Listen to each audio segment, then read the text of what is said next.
درود. تم ہو جواد و کریم، تم ہو رؤوف و رحیم. تم ہو جواد و کریم، تم ہو رؤوف و رحیم. تم ہو رؤوف و رحیم. بھیک ہو داتا عطا، تم پہ کروڑوں درود. بھیک ہو داتا. من الشیطان الرجیم.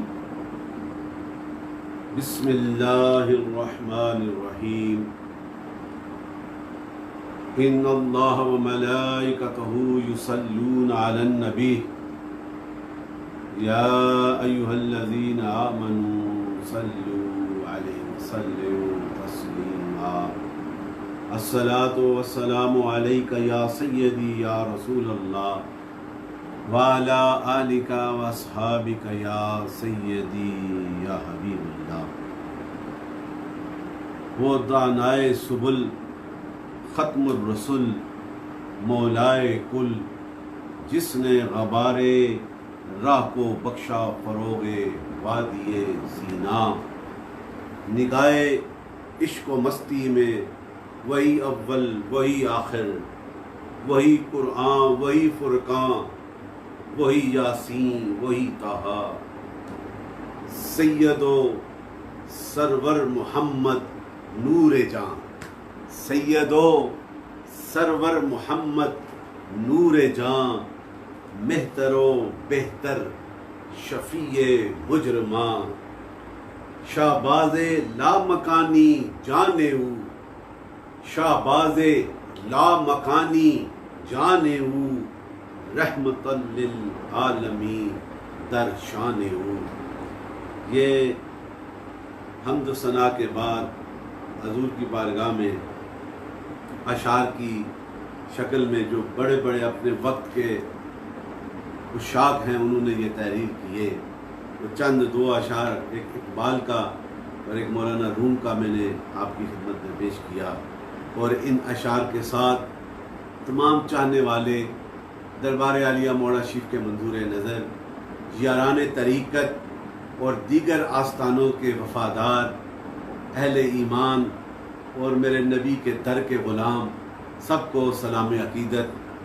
الحمدللہ آج ایک ہفتے کے بعد حسب وعدہ اتوار کے دن 8:30 بجے میں اپنی کچھ اپنے دل کی اتھا گرائیوں سے نبی رحمت کی بارگاہ اقدس میں وہی موتی آپ کے سامنے رکھنے لگا ہوں جو اس کائنات کا خالق و مالک ہے، جو رحمان اور رحیم ہے، جو کل شیء قدیر ہے، جو زمینوں اور آسمانوں کا نور ہے اور جسے چاہتا ہے اپنی رحمت سے اس کے سینے کو پاک کر دیتا ہے.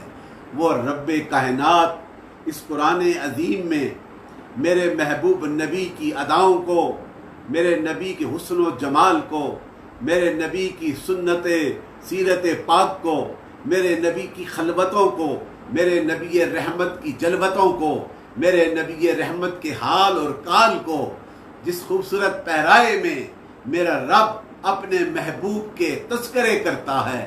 میں نے بھی یہ کوشش کی کہ قرآن عظیم جو ہدایت کا پیغام دیتا ہے، the divine message on the face of or for the betterment, for the guidance of the humanity، جو میرے رب نے میرے نبی کے سینے میں ڈالا ہے، اس قرآن کی جو بھی سورت پڑھو گے، خدا کی قسم کسی جگہ پہ نہیں، ہر جگہ پہ میرے نبی کی محبتوں کا تذکرہ ہوتا ہوا ملتا ہے. ان کی شانوں کے حوالے سے، اس پیغام کی عظمت کے حوالے سے، میرے نبی کی شان رحمت للعالمین کے حوالے سے، میرے نبی کے اس پیغام کے حوالے سے، میرے نبی کے حسن و جمال اور اس کام کے حوالے سے میرا رب بھی القاح فرماتا ہے. اس لیے کہ جب تک یہ کائنات قائم رہے گی، جو نبی رحمت کے دامن سے رہے گا، جو حضور کی وفاؤں کو اپنی زندگی کا حصہ بنائے گا، جس کی زبان سے ذکر رسول کا اظہار ہوگا اور جس کے دل سے صدق کے دل کے ساتھ میرے نبی کا وفادار بنے گا، میرا رب اسے اپنے جلووں کا فیض عطا کرتا ہے۔ میرے دوستو، یہی اعلان ہے، یہی توحید کا پیغام ہے، یہی رسالت کا پیغام ہے، اور یہی مومن کی پہچان ہے۔ جو توحید پہ کامل ہوتا ہے، جو رسالت پہ کامل ہوتا ہے، وہی میرے رسول کے ذکر میں مست ہوتا ہوا نظر آتا ہے۔ تو یہی وہ سلسلہ مختصر سے اس وقت میں جو میں بیان کرنا چاہتا ہوں، حضور کی وفاداریاں کرنے والوں، ایمان کی لذتوں سے آشنائی کرنے والوں، ایمان اسی کا کامل ہوگا، ایمان اسی کو حاصل ہوگا، ایمان کی وہی ایمان سے سرفراز ہوگا، وہی ایمان کی لذتوں سے اعلیٰ ہوگا، وہی فلاح کی راہ کو اختیار کرے گا، وہی بامراد ہوگا، وہ جس کے دل میں صدق کے دل کے ساتھ، سچے دل کے ساتھ میرے رب کی توحید کو بھی مانتا ہے اور میرے رسول کی رسالت کو بھی اپنے سینے سے لگا کے رکھتا ہے۔ یہ الفاظ نہیں، یہ دل کی گہرائیوں سے۔ اور پھر اس رسول رحمت، یہ عشق کا پیغام ہے نا، the message of love for the betterment of the humanity. یہ میسج کیا ہے؟ وہی جو تعظیم کے ساتھ، تکریم کے ساتھ میرے رسول کا ادب کرتا ہے، میرے نبی رحمت کی اداؤں کو بساتا ہے، پھر اس کی شان اعلیٰ ہوتی ہیں۔ اور اسی حوالے سے عشق رسول کا موضوع یہی ہے، اس میں یہ ڈائیورسٹی ہے، اس میں بہت سے پہلو ہیں۔ حضور کی جو سنت سے پیار کرتا ہے وہ بھی عشق میں آتا ہے، جو حضور کے عشق کو، ان کے حسن و جمال کا تذکرہ کرتا ہے وہ بھی عشق میں آتا ہے، جو قرآن کو پڑھ کے اس کی راہ پہ چلتا ہے وہ بھی عشق میں آتا ہے، جو مارکہ حق کی خاطر حق کی آواز کو بلند کرتا ہے وہ بھی عشق میں آتا ہے، جو حضور کے اس بابرکت عظمت والے شان والے زمانے میں اس نور والے چہرے کو دیکھ کر گھر بار کو چھوڑتا ہے، مال کو چھوڑتا ہے، اولاد کو چھوڑتا ہے، کوئی باپ کو چھوڑتا ہے، کوئی بیٹے کو چھوڑتا ہے، کوئی خاندان کو چھوڑتا ہے، وہ بھی عشق کے زمرے میں آتا ہے۔ اور جو بے اللہ کی راہ میں جہاد کرتا ہے، حضور کے کہنے پہ اس دین کی عظمت اور اس کی شان کی خاطر جو ہے اللہ کی راہ میں اپنی جانوں کے نذرانے دیتا ہے، وہ بھی عشق میں آتا ہے۔ جو غزوات میں شامل ہوا وہ بھی عاشق ہے، جو حضور کے کہنے پہ مدینے میں قائم رہا وہ بھی عاشق ہے، جو حضور کے ادا پہ سفر کا راستہ اختیار کرتا ہے وہ بھی عشق میں آتا ہے۔ اس لیے ڈائیورسٹی ہے۔ In this short time, just I want to show a concise message of love, and it is immensely important obligation. یہ ایمان کا تقاضا ہے، necessity of your faith، آپ کے ایمان کا یہ عام جز ہے to pay respect and salute the divine and the last exalted personality, seal of the prophethood, mercy for the mankind، سیدنا محمد صلی اللہ علیہ وسلم۔ وہی انعام والا ہوگا۔ اور اسی کے حوالے سے آج کیونکہ میں نے قرآن پاک کی کچھ آیات ہیں، وہ جو تذکرہ میرے رب نے کیا ہے، اور اس کے حوالے سے کہ حضور کی اطاعت میں اللہ کی اطاعت ہے، حضور کی غلامی میں میرے رب کی خوشنودی ہے، حضور کی رضا میں میرے رب کی رضا ہے۔ اور پھر یہ جو پیغام جو حضور آقا مدنی تاجدار لال لے کے آئے، یہ مردہ دلوں کو زندگی بخشتا ہے، یہ جو ہے سوئی ہوئی روحوں کو تازگی کا پیغام دیتا ہے، اور جس نے صدق کے دل سے منو ان اسے پیمان لیا، اس کا دل بھی زندہ ہو جاتا ہے اور اس کی روح میں بھی جلا پیدا ہو جاتی ہے۔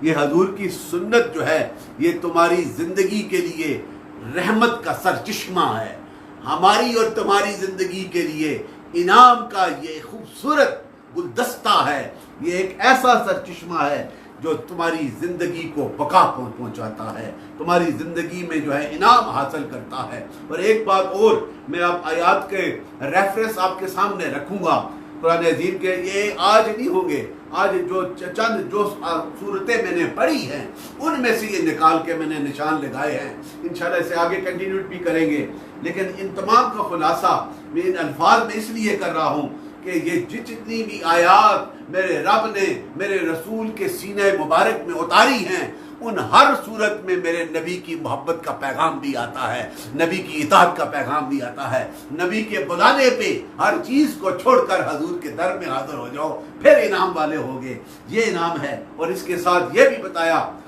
یہ انسانی فطرت ہے نا میرے دوستو، اٹس اے نیچر کہ اس وقت سوچو مکہ میں جب یہ اعلان ہوا تھا حق کا، تو جنہوں نے حضور کی غلامی کو اختیار کیا پھر انہوں نے گھر کی طرف نہیں دیکھا، انہوں نے مال کی طرف نہیں دیکھا، انہوں نے اولاد کی طرف نہیں دیکھا، انہوں نے دیکھا تو چہرہ رسول کو دیکھا ہے، اور اسی کے حوالے سے یہ فطرت ہے انسان کی۔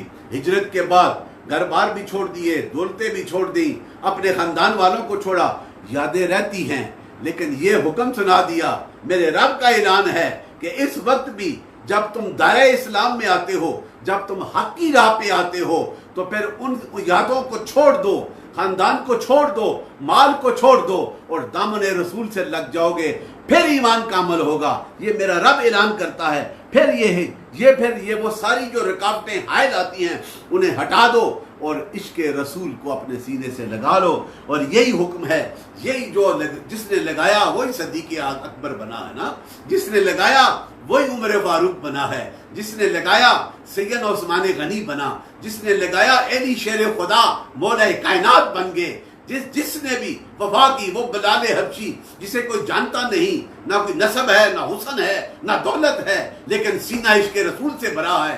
سارے صحابہ اسے ملتے بھی ہیں اور سیدی بلال بھی کہہ کر پکارتے ہیں۔ یہ شان ہے۔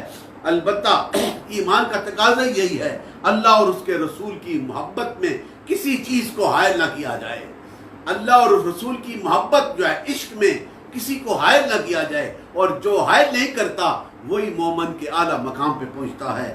اور یہی بات ہے، یہ سارا جہان جو بنایا گیا میرے رب نے حضور کے لیے، اور اس طرح ایک عاشق کہتا ہے یہ سارا جہان ایک آنکھ ہے، اور اس کا نور جو ہے وہ میرے مصطفیٰ کا وفا ہے، وہ میرے مصطفیٰ کا عشق ہے، وہ نور ہے۔ پھر یہ حضور کی وفا پھر مکمل ہوتی ہے۔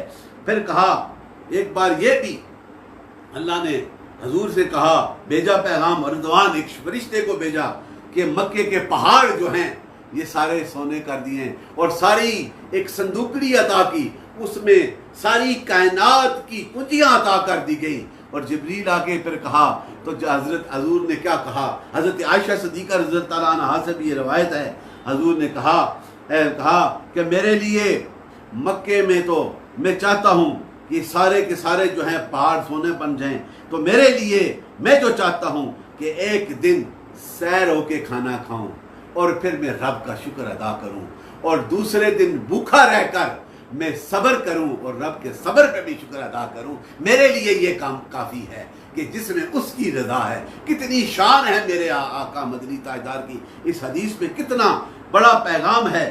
یہ پیغام اسی کو حاصل ہوتا ہے جو صدق کے دل کے ساتھ میرے سرکار کا غلام بنتا ہے، اور اسی کے حوالے سے آج میں جس کی ابتدا کرنے لگا ہوں، اس رب کائنات نے جو حضور کو یہ شان ابدیت کا اعلیٰ مقام عطا کیا، حضور کی بشریت جو تھی وہ اعلیٰ تھی، اس شان کی اعلیٰ کائنات کے بسنے والے جتنے بھی نفوس ہیں ان میں سے سب سے اعلیٰ عبد وہ میرے اور آپ کے رسول کی شان اور ذات پاک ہے، اور اسی ذات کے حوالے سے اتنا اعلیٰ ذات، اتنا اعلیٰ عبد بنا دیا، اور پھر اس کے سینہ اطہر میں یہ قرآن نازل کیا، اس کی یہ آیات، اس میں حضور کی شان ابدیت اور مقام بندگی کا اظہار ہوتا ہے کہ اتنی شان والا نبی جس کے سینے میں یہ پاک، یہ ڈیوائن میسج جو bestowed upon the Prophet Muhammad صلی اللہ علیہ وسلم۔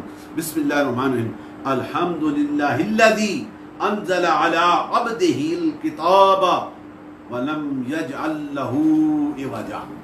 یہ جو ہے یہ صرف ایک ٹکڑا میں نے اس سورہ میں جو ہے سورہ بنی اسرائیل میں، سورہ کاف میں جو ہے یہ عطا کیا گیا، اس میں یہ بتایا کہ سب تعریفیں اللہ تعالیٰ کے لیے ہیں جس نے نازل فرمائی اپنے محبوب بندے پر یہ کتاب، محبوب ترین بندے پہ، عبدہ، عام نہیں، ہم جیسے نہیں، وہ اعلیٰ ہیں جو زمین پہ بیٹھ کے عرش کی خبروں کو دیکھتے بھی اور سنتے بھی ہیں، اور ہاتھ بلند کرے تو جنت کے باغات سے پھل لے، وہ چھو لے۔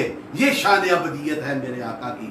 وہ مدینے میں بیٹھ کے مکے والوں کی باتیں سنتے ہیں. یہ شان ابدیت ہے، اور وہ شان میرے رسول کو میرے رب نے عطا کی ہے، اور یہی وہ عشق کا ایک پہلو ہے. اور اسی طرح پھر شان ابدیت کا دوسرا پہلو جو علم کا فیضان عطا کیا، رب زدنی علما. یہ علم جو ہے بتایا کہ میرے رب نے آپ کو جو علم عطا کیا ہے، اس کے متعلق حضرت علامہ آلوسی لکھتے ہیں اس تفسیر کے حوالے سے. اب یہ مختصر وقت میں ایک یا دو حوالے دینا چاہتا ہوں. اور علامہ آلوسی لکھتے ہیں اس علم سے مراد علم لدنی کی طرف اشارہ، جو رب میرے رسول کو یہ کتاب کا علم بھی ہے اور لدنی علم بھی عطا کیا ہے. اور علم لدنی اسے کہا جاتا ہے جو کسبی نہ ہو، جو بلکہ محض اللہ تعالیٰ کی طرف سے عطا ہوتا ہے وہ دین. اور حضرت علامہ اسماعیل مکی نے بھی یہی فرمایا ہے، اور لطائف قشیریہ میں بھی یہ حوالے دیے گئے ہیں. اس میں سے یہ لطائف قشیریہ کا یہ حوالہ ہے کہ حضرت موسیٰ نے علم کی زیادتی کے لیے اللہ کی بارگاہ میں سوال کیا تھا، اور انہیں جو ہے پھر خضر کی راہ کے حوالے کر دیا. اور ہمارے نبی نور مجسم، کائنات کے والی، نبیوں کے سردار، seal of the prophethood, لا نبی بہادی، اتنی شانوں والے نبی کو جو علم عطا کیا، ہمارے نبی رحمت صلی اللہ علیہ وسلم کریم کو بن مانگے، حضور نے مانگا نہیں. یہی تو شان ہے عبدہ کی کہ بن مانگے عطا کیا میرے رب نے. یہ وہ علم کی زیادتی جو ہے وہ بن مانگے عطا کر دی گئی، اور اس نے کوئی سوال نہیں، کسی طرف سے قسم علم کے کیے جانے کی اجازت نہ تھی، بلکہ دنیا کو معلوم ہو جائے کہ یہ وہ ہستی ہے. یہ کسی کے آگے دو زانو نہیں رکھے. اسے نبی امی کہنے کا مقصد یہی تھا کہ یہ صرف تعلیم اور علم کا فیض میرے رسول نے حاصل کیا ہے تو الوہیت کے دربار سے، اس رب کائنات کے دربار سے وہ سینہ رسول میں آیا ہے. اس لیے کائنات پہ بے مثل و بے مثال ہے. اور اسی کے متعلق مختلف اولیاء اور انبیاء نے بھی آپ کے علوم کے حوالے سے تذکرہ کیا ہے کہ آپ کے قلب مبارک پہ چاشت، اور مولانا روم نے فرمایا ہے قلب مبارک پہ چاشت کے نور کی طرح چمک رہا ہے وہ علم، وہ عالم جس کا استاد وہ حق تعالیٰ ہے، وہ سکھا رہا ہے. اور اس کے علم کے کمال کا کوئی کیا اندازہ کرے گا جب حق سکھا رہا ہو، جب خالق سکھا رہا ہو، جب رحمان اور رحیم اپنی علم کے فیضان کو نبی رحمت کے سینے میں اتار رہا ہے. اس نبی کے علم کا کوئی بھی احاطہ نہیں کر سکتا. یہ ہے. اور میرے رب نے مجھے جو محبت اور پیغام سنایا ہے وہ ادب کا طریقہ بھی اس در سے سکھایا، علم کا فیض بھی اس در سے حاصل ہوا، وفا کا فیض بھی اس در سے حاصل ہوا. اس لیے تو اعلان کر دیا گیا کہ میری اطاعت رسول کی اطاعت میں ہے، اور جو رسول کی اطاعت کرتا ہے وہ میری اطاعت کرتا ہے. اسی شان اور عشق کے حوالے سے سورہ طہ میں یہ بھی بتا دیا کہ میرے محبوب پریشان نہ ہونا، مایوس نہ ہونا. یہ جو پیغام دیا ہے، مکہ والے اذیتیں بھی کریں گے، تکالیف بھی دیں گے، پریشانیاں بھی ہوں گی. میرے محبوب تو پریشان نہ ہونا، بلکہ صبح و شام میری تسبیح کرتے رہنا. یہ کہا کہ وہ سب بحمد ربک قبل طلوع الشمس وقبل غروبها. یہ میرا رب اعلان کرتا ہے کہ بیان کیا میری پاکی کو بیان کرنا، میرے رب کی حمد کے ساتھ سورج کے طلوع ہونے سے پہلے اور غروب ہونے سے پہلے.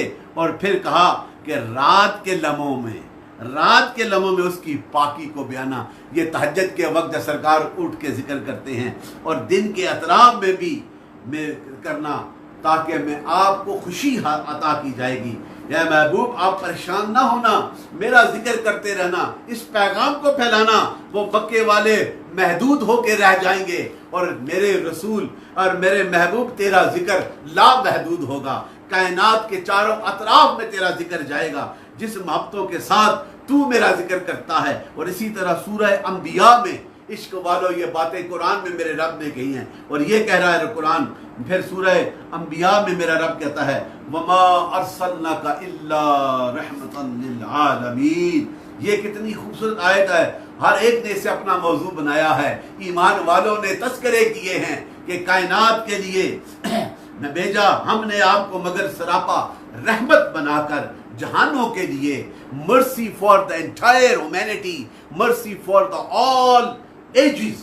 ہر زمانے کے لیے جو ہے اگر رحمت بن کر آیا تو میرا اور آپ کا آقا سید المرسلین خاتم النبیین کو رحمت بنا کر بھیجا ہے۔ اس پہ آپ میں لمبی بات نہیں، صرف امام راضی کے حوالے سے تھوڑی سی تشریح فرمات کرتا ہوں کہ وہ کہتے ہیں اللہ تبارک و تعالیٰ نے اپنے محبوب مکرم نبی رحمت نور مجسم صلی اللہ علیہ وسلم کو جن کمالات سوری اور کمالات معنوی اور کمالات خلقی، کمالات وہبی، کمالات کسبی سے مشرف فرمایا ہے، بلا شبہ اور بلا شک بے مثل، بے مثال اور بے نظیر ہے کہ کوئی بھی ان کا ہم پلہ نہیں، ان کی مثال نہیں جو رحمت میرے رب نے اپنے رسول کو عطا فرمائی ہے۔ اس شان رحمت اللہ العالمین کے حوالے سے کہ سارے جہانوں کے لیے، اور آپ کی رحمت جو ہے وہ جامع رحمت ہے، صرف ایک نہیں، جامع رحمت ہے۔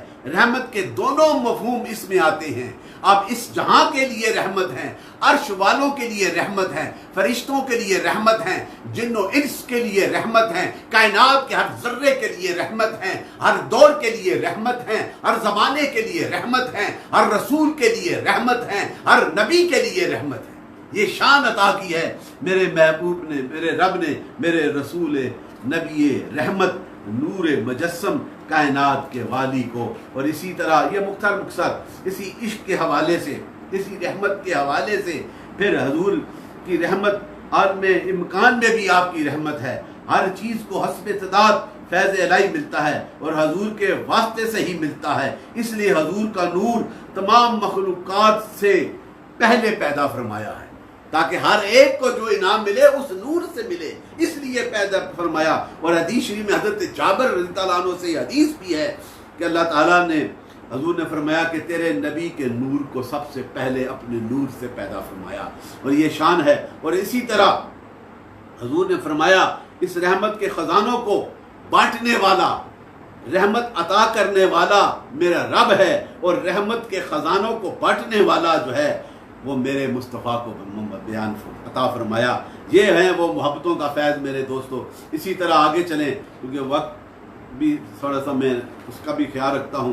سورہ النور میں بھی یہی حضور کی شان اور الوہیت کے حوالے سے میں اسی حدیث کا ایک تذکرہ کہ حضور نے فرمایا کہ دیکھو جو حضور کا غلام بن جائے، جو حضور کی اداؤں کو اپنی زندگی کا حصہ بنا لیتا ہے، جو نبی رحمت سے وفاداری کا عہد کر کے پھر آخری سانس تک اس پہ قائم رکھتا ہے، بے پناہ میرا رسول اس پہ کتنی کتنی عنایات اور برکتیں عطا فرماتا ہے۔ میں اسی تفسیر کے حوالے سے ایک حدیث آپ کے سامنے رکھتا ہوں، اور حدیث پاک ابن کثیر نے بھی اس پہ لکھا ہے، اس کا ترجمہ یہ ہے، اگر تم میرے ساتھ ان 6 باتوں کا وعدہ کرو، پرامس ود می، یہ میرا رسول فرما رہا ہے، وعدہ کرو تو میں تمہارے لیے جنت کا ضامن بن جاتا ہوں، جنت کا ضامن بن جاتا ہوں۔ ایک ہے جب تم میں سے کوئی بات کرے تو جھوٹ نہ بولو۔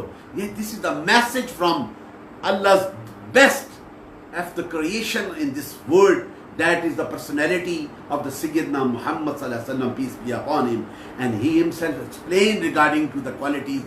He mentions the first quality ہے اگر تم میں سے کوئی بات کرے تو جھوٹ نہ بولے، never tell a lie, speak the truth۔ یہ شان ہے۔ اور جب اسے امین بنایا جائے، امانت دار، تو پھر وہ خیانت نہ کرے۔ امین بنایا جائے کسی معاملے میں، کسی جھگڑے کے معاملے میں، گھر کے معاملے میں، قبیلے کے معاملے میں، ملک کی وفاداری کے معاملے میں، ساری چیزیں آ جاتی ہیں، تو پھر اس میں خیانت نہ کرے۔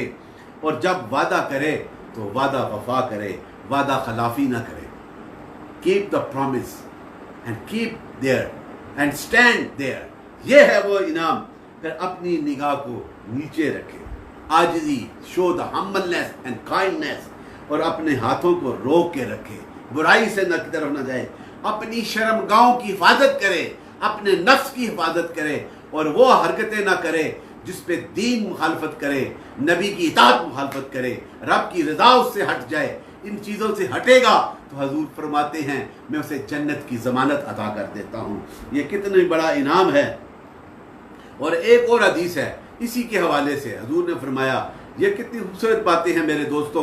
ایمان والوں نے جب بھی سنی پڑھی انہوں نے زندگی کا حصہ بنا لیا۔ حضور فرماتے ہیں 2 باتوں کی اگر ضمانت دے، وہاں پہ بتایا 6 باتوں کی، دوسری حدیث میں فرمایا 2 باتوں کی ضمانت، ایک جو ہے تمہارے جبڑوں کے درمیان یہ زبان اور اپنے نفس کی جس نے ضمانت دے دی میں اسے جنت کی ضمانت عطا کر دیتا ہوں۔ یہ کتنی خوبصورت باتیں حضور آقا مدنی تاجدار کے کرم کے صدقے سے میرے رب نے یہ عطا کی۔ پھر اسی طرح یہ بھی عشق کا ایک حصہ ہے، جس طرح وہ پیغام اعلیٰ ہے، اس نبی کی ذات اعلیٰ ہے، ان کے حسن و جمال کا کردار اعلیٰ ہے، اس طرح جو حکم دیتے ہیں ان میں سب سے اعلیٰ حکم اللہ کے گھر کی تعمیر کا حکم ہے۔ حضور نے جب ہجرت فرمائی، قباء میں بھی جب پہلی مسجد بنائی گئی، پھر مدینہ الرسول میں آئے، وہاں پہ قیام فرمایا، مسجد نبوی کی ابتدا کی، یہ پیغام بتایا کہ جو اللہ کے گھر کی تعمیر کرتا ہے، جو اللہ کے گھر کے ساتھ اپنے ایمان کے ساتھ اس میں حصے ڈالتا ہے، اس پہ کتنا کرم فرما دیا۔ اسی کے حوالے سے میں ایک حدیث پاک، اسی تفسیر میں آتی حدیث پاک ہے، حضور نے فرمایا یعنی مسجدوں کی تعظیم اور تکریم، یہ بھی عشق کے میں آتا ہے، ہر قسم کی غلاظت اور آلودگی سے پاک رکھا جائے۔ اور حضرت عثمان غنی نے فرمایا کہ یہ حدیث حضور سے، جو شخص اللہ کی رضا کے لیے مسجد بناتا ہے، اللہ تعالیٰ جنت میں اس کے لیے گھر کی تعمیر فرماتا ہے۔ اپنے گھر کی جو اس کی تعمیر کرتا ہے اس کا انعام دیتا ہے، ایسے نہیں چھوڑتا، ریوارڈ کہ جنت میں اس کا گھر۔ اسی طرح اس حدیث کو جب سنا صحابہ نے ہر دور میں، سیدہ عثمان غنی نے اپنی خلافت میں مسجد نبوی کی تعمیر ساگوان کی لکڑی سے، اب پہلی کتنی وہ کھجور کے تنوں سے بنائی گئی تھی، اس وقت وہی وسائل تھے، جب وسائل بڑھے تو ایمان والوں کے ایمان کی یہ تازگی تھی، انہوں نے فانوس کی لکڑی سے جو بہت مہنگی ہے اس کے ساتھ اس کی تزئین اور اس کی آراستہ اور پیراستہ کیا گیا۔ پھر عمر ثانی کے دور میں، حضرت عمر بن عبدالعزیز کے دور میں بھی آپ نے اس کی خوبصورت اس کی آرائش کو، اس کو نقش و نگار سے بنایا اور اس کو آراستہ پیراستہ کیا۔ اور ایک حوالہ میں دینا چاہتا ہوں، حضور کے دور میں ایک صحابی رسول حضرت تمیم الدرامی، یہ میرے نبی کا one of the loyalest and the best companions of Prophet Islam، سارے ہی اعلیٰ تھے، they were all unique, they all devoted their lives to attain the Allah's love and the love of the Sayyidina Muhammad صلی اللہ علیہ وسلم۔ اس لیے ان میں سے ایک حضرت تمیم درامی شام سے جب مدینہ طیبہ واپس آئے تو اپنے ساتھ جو ہے نا عمدہ قسم کی قندیلیں لے کے آئے، قندیل لالٹین، یہ لائٹس کے لیے اس زمانے میں جو رکھی جاتی تھی، وہ قندیلیں لے کے آئے اور زیتون لے کے آئے اور ان کے ساتھ جو بتیاں ہوتی خوبصورت رسیوں کی وہ لے کے آئے، اور عصر کے وقت اپنے غلام کو کہا مسجد نبوی میں جا کر ان قندیلوں کو لٹکا دیا، زیتون کا تیل ڈال دیا، اس میں وہ بتیاں رکھ دی گئیں۔ جب مغرب کا ٹائم آیا ان سب کو انہوں نے جلا دیا اور ایک خوبصورت روشنی پیدا ہوئی مسجد نبوی میں۔ تو حضور آقا مدنی تاجدار نور مجسم کائنات کے والی آتے ہیں، آ کر دیکھا جگمگ کر رہی ہے، خوبصورت ہے، لائٹننگ ہو رہی ہے۔ تو حضور نے پوچھا یہ روشنی کس نے کی؟ تو کہا کہ آپ کے غلام دارامی نے، تمیم دارامی نے کی۔ تو حضور نے فرمایا، پوچھا یہ کس نے کی؟ تو پھر میرے آقا نے جب منظر کو دیکھ کے منع نہیں کیا، تبسم فرمایا، خوش ہوئے اور دعا دی، اور دعا بھی یہ لکھی ہے کہ کہا تو نے آج اسلام کو روشن کر دیا۔ اللہ کے گھر کی روشنی کو سرکار نے کیا فرمایا؟ تو نے اسلام کو روشن کر دیا، اور جا اللہ تعالیٰ تیری دنیا اور آخرت کو منور کر دے۔ یہ انعام ہے عشق کا، عشق والوں نے یہ فیضان حاصل کیا ہے۔ اسی طرح سورہ النور میں میرا رب کیا حکم دے رہا ہے، وہ مختصر تھا، اعوذ باللہ من الشیطان الرجیم، بسم اللہ الرحمن الرحیم، من یطیع اللہ ورسولہ ویخشى اللہ فاولئک هم الفائزون۔ یہ اللہ کیا کہہ رہا ہے؟ اللہ فرماتا ہے کہ جو شخص اطاعت کرتا ہے اللہ کی، جو شخص who obey the Allah and the obey the Prophet محمد صلی اللہ علیہ وسلم، جو اللہ کی اطاعت کرتا ہے اور اس کے رسول کی، اور ڈرتا رہتا ہے، اللہ سے ڈرتا رہتا ہے، اللہ سے ڈرتا رہتا ہے، اللہ سے اور بچتا رہتا ہے اس کی نافرمانی سے، یہی لوگ ہیں دے آر دا سکسیسفل. یہ بھی اللہ نے کہ حضور کی اطاعت ہے، عشق رسول ہے نا، یہ عشق اسی کو آتا ہے جو حضور کی اداؤں کو اپناتا ہے. اور میرا رب سورہ نور میں، اب اس کی لمبی میں تشریح میں نہیں جانا چاہتا، یہی آپ کو بتاؤں کہ اس کا مقصد یہی کہ حضور کی پیروی میں اللہ کی پیروی ہے، حضور کی اطاعت میں اللہ کی اطاعت ہے، حضور کے حکم ماننے پہ اللہ کے حکم کی بجاوری اور اس کی رضا ہے. اسی طرح سورہ نور میں اس آیت میں 63 اور 62 میں بھی اللہ تعالیٰ یہی فرما رہا ہے، اور اس کا ترجمہ یہی ہے کہ اس میں لکھا بسم اللہ الرحمن الرحیم لا تجعلوا دعاء الرسول بینکم دعاء بعدکم بعدا. اب یہ فرمایا کہ رسول کے پکارنے کو آپس میں جیسے تم پکارتے ہو نہ بنا لو، جس طرح رسول کے پکارنے کو آپس میں جیسے تم پکارتے ہو ایک دوسرے کو، یعنی جس طرح آپس میں ملتے ہو اور باتیں کرتے ہو اس طرح نہیں رسول کا پکارنا اور تمہارے پکارنے میں فرق ہے. عام یہ ادب، یہ تعظیم سکھا دی گئی، اور اسی پہ جس طرح عام لوگ آپس میں ایک دوسرے سے خطاب کرتے اس کی تشریح میں ہے. بارگاہ رسالت میں جاؤ تو شور و غل نہ کرو، ادب کے ساتھ اپنی آوازوں کو بلند نہ کرو، اور انداز کے ساتھ، سہمے کے ساتھ، ادب کے ساتھ بیٹھے رہو، یہ حکم دیا. اور پھر ایک دوسری آیت کریمہ یہ بھی بڑا خوبصورت اسی سورہ میں ہے. جب غزوہ احد تھا، ابو سفیان اپنے لشکر کو لے کے، ابو سفیان اس کی شان نزول ہے، قریش مکہ اور دیگر قبائل عرب کو لے کر مدینہ طیبہ میں آتا ہے، اور پھر سرکار اپنے صحابہ کے ساتھ ایک جو ہے کنورسیشنز کرنے کے بعد یہی کا مدینہ کے اندر ٹھہر کے خندق بن گیا، جو سلمان فارسی کا وہ تجویز تھی جسے قبول کر لیا گیا. اور خندق کچھ سردیاں تھی اس وقت جب یہ مارکہ ہوا غزوہ خندق، تو حضور بھی اس پہ شامل. دیکھیں یہ شان ایک رحمت اللہ عالمین کہ حضور بھی جو ہیں دو پتھر باندھ کے، ایک صحابیوں نے ایک باندھا، میرا میں قربان جاؤں نبی ایک رحمت کی ان اداؤں پہ، اور اس پہ شامل ہوتے ہیں اور وہ کھودتے ہیں اس خندق کو. اور اسی کے دوران منافق اس وقت بھی تھے مدینے میں جو حضور کے سامنے کلمہ پڑھتے، پیچھے مخالفت کرتے، منافقت کرتے. یہ تیسرا گروہ ایک کافروں کا ہے، ایک مومنوں کا ہے. یہ منافق بھی مدینہ میں پیدا ہو گئے، وہ بھی ساتھ شامل تھے. وہ کھسکنے لگے کہ یہ سردیوں میں ہم کیسے خندق کھودیں گے.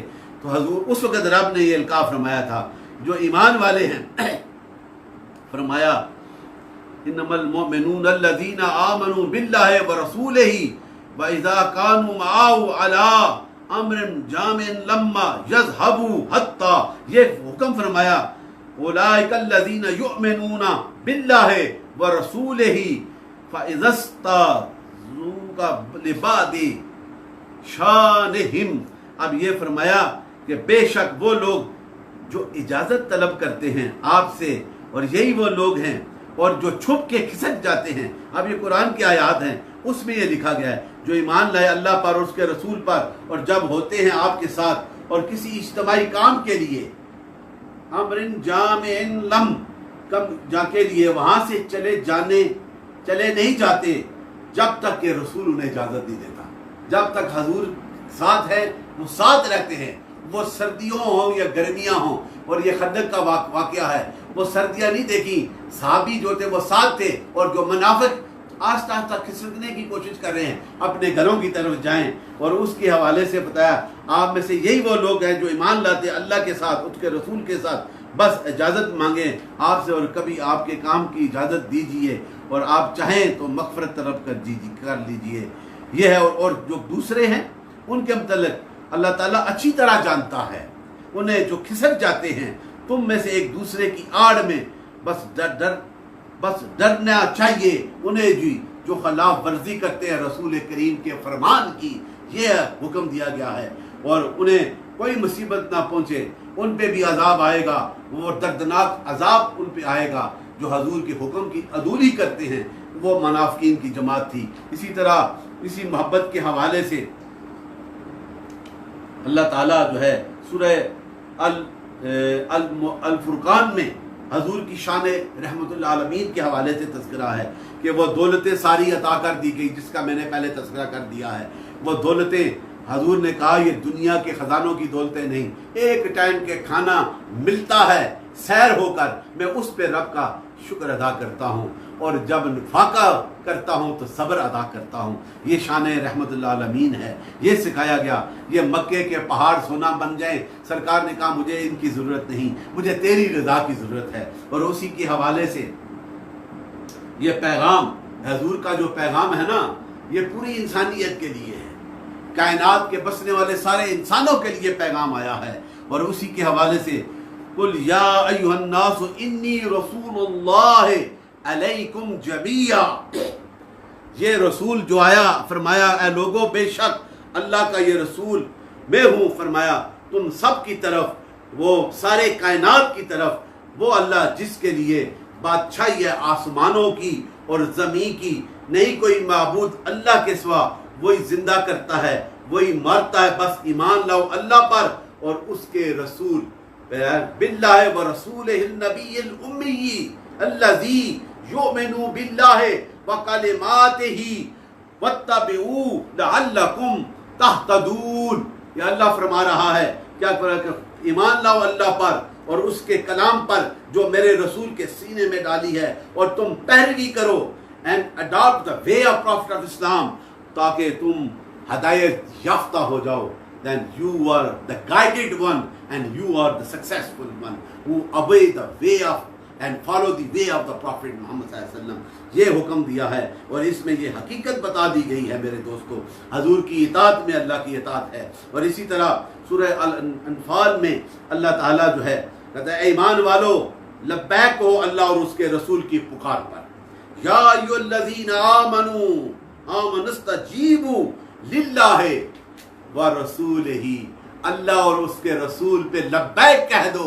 لبیک یا رسول اللہ کا نعرہ ہے نا، کہ حضور جو کہتے ہیں وہ اپنی طرف سے نہیں کہتے، جو رب انہیں عطا کرتا ہے وہی تو کہتے ہیں۔ اس لیے رب نے کہا جو اللہ اور اس کے رسول کے کہنے پہ پکارے تو تم جو ہے اس پہ لبیک کہو، اس پہ پکار دو۔ یہی اطاعت ہے، اور یہی اطاعت رسول ہے، یہی اطاعت خداوندی ہے، یہی اطاعت رسول ہے۔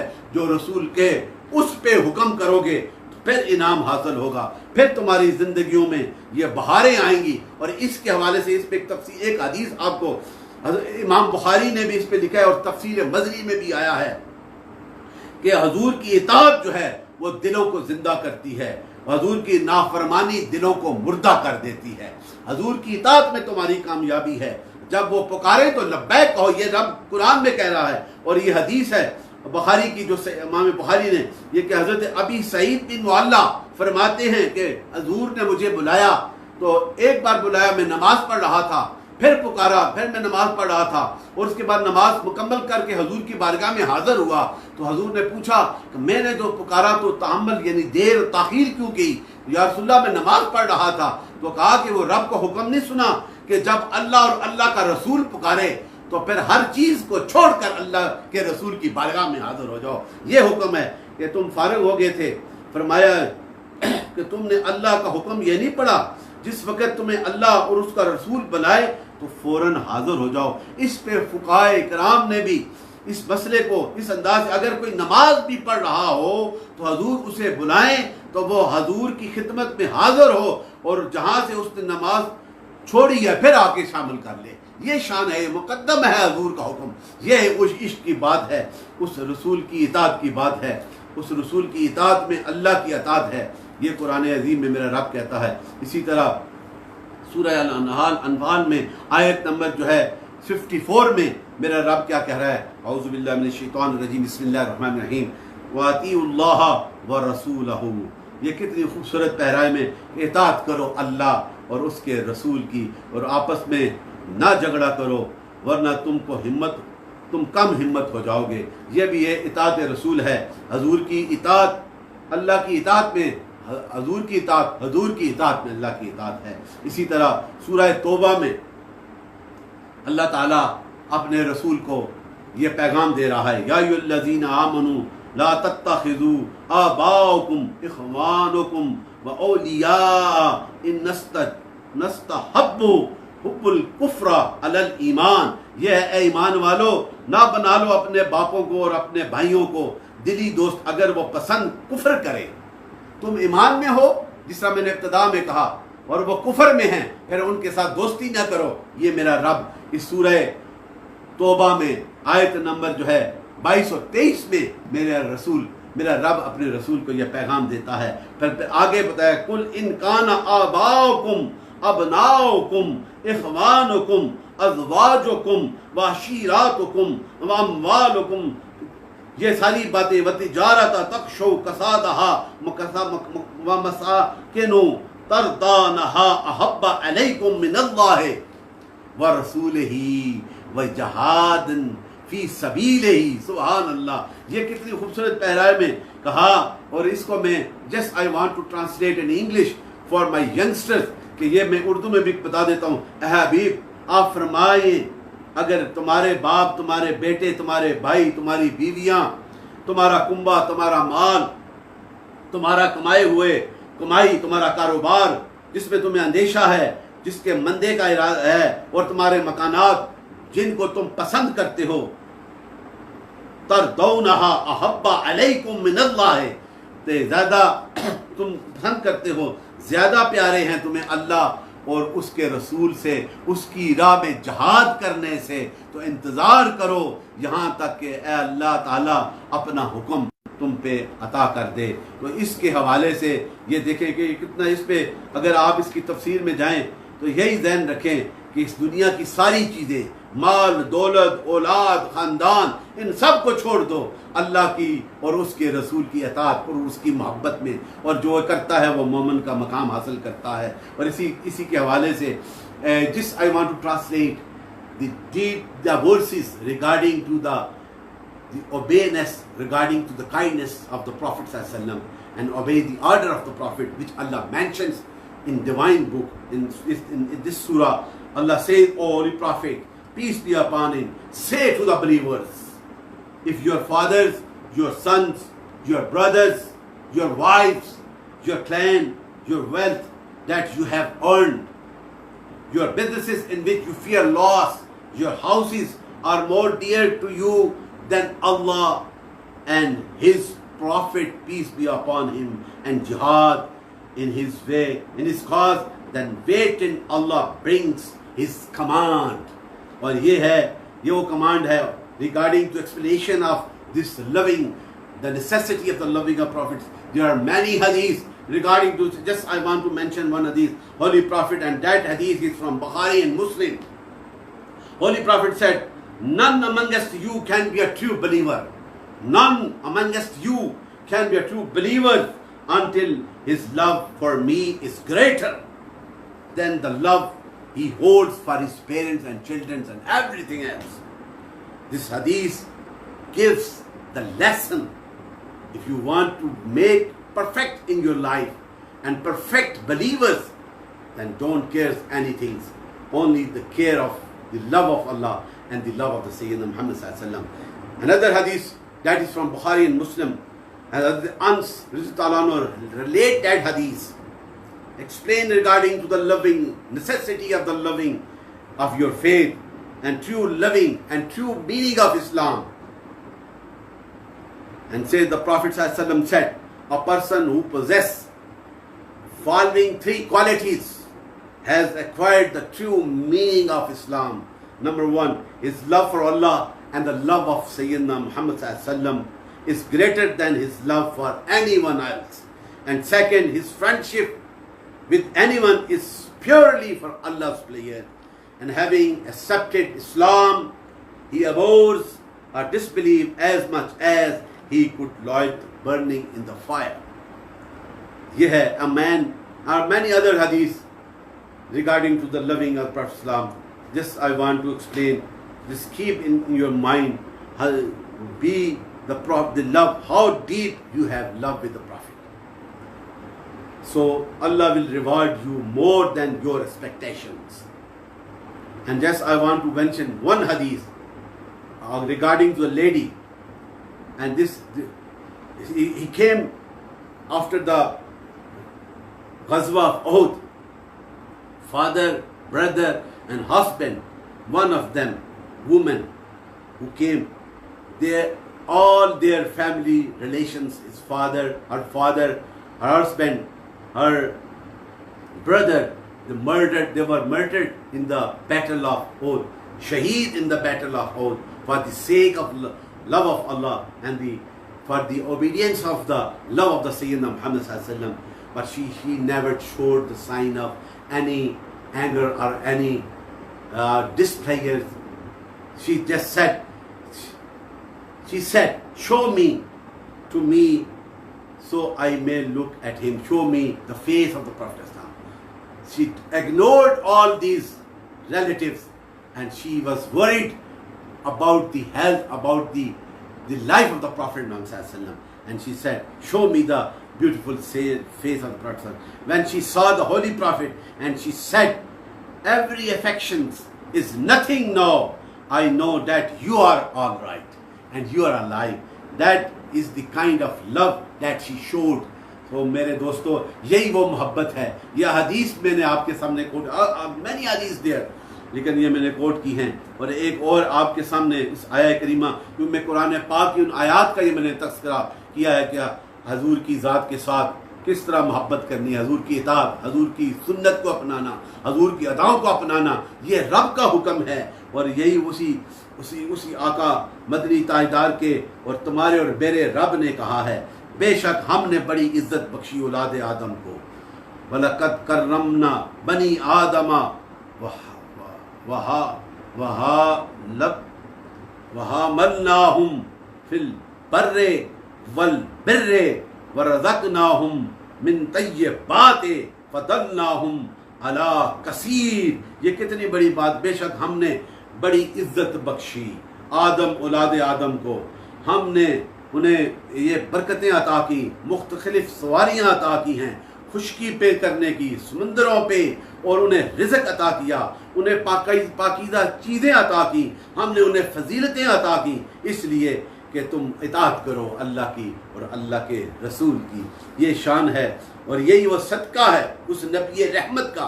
مختلف ادوار میں جو نبی آتے رہے, جو ایک مختلف زمانوں کے لیے آتے رہے, مختلف قوموں کے لیے آتے رہے, وہ ایک مخصوص زمانے کے لیے تھے, لیکن یہ شان رحمت للعالمین ہے میرے اور آپ کے رسول کی, تو سارے جہانوں کے لیے, سارے زمانوں کے لیے, سارے انسانوں کے لیے, سارے فرشتوں کے لیے نبی بن کر آیا ہے. یہ شان عطا کی ہے.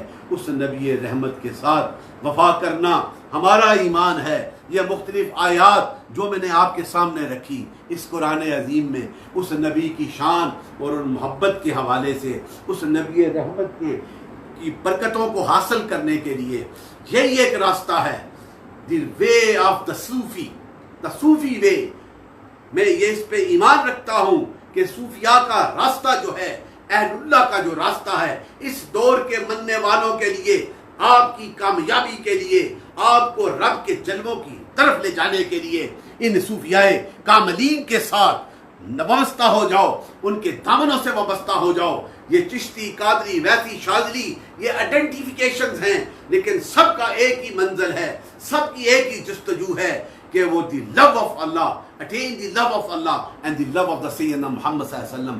اللہ اور اللہ کے رسول کی محبت کو اپنانا ہے. تو صوفیاء کاملین یہ ہر رنگ میں نظر آتے ہیں, ہر علاقے میں نظر آتے ہیں, اس لیے وہی وفادار ہوتے ہیں. یہ نہ سمجھو جبہ اور دستار پہنی ہوگی تو وہ صوفی ہوگا, کیا پتہ کس حال میں کوئی بیٹھا مست قرآن پڑھ رہا ہے, قرآن کی تعلیم دے رہا ہے, حضور کے عشق کے تذکرے کر رہا ہے, حضور کی محبتوں کا اظہار کر رہا ہے, رب کی یہ مخلوق سے پیار کر رہا ہے, کسی کے دکھ میں شامل ہے, کسی کے درد میں شامل ہے, کسی کی تکلیف کو دور کر رہا ہے. یہی تو صوفی کا پیغام ہے. اس کے ساتھ آج کیونکہ ہم فی الوقت پاکستان اور پوری دنیا جو ہے ایک ایسی وبا میں ہم پھنسے ہوئے ہیں, جکڑے ہوئے ہیں اور حالت جنگ میں ہیں میرے دوستو.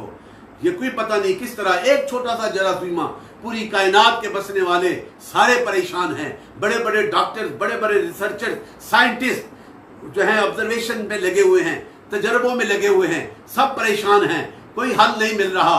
حل ملے گا جب اس کی بارگاہ میں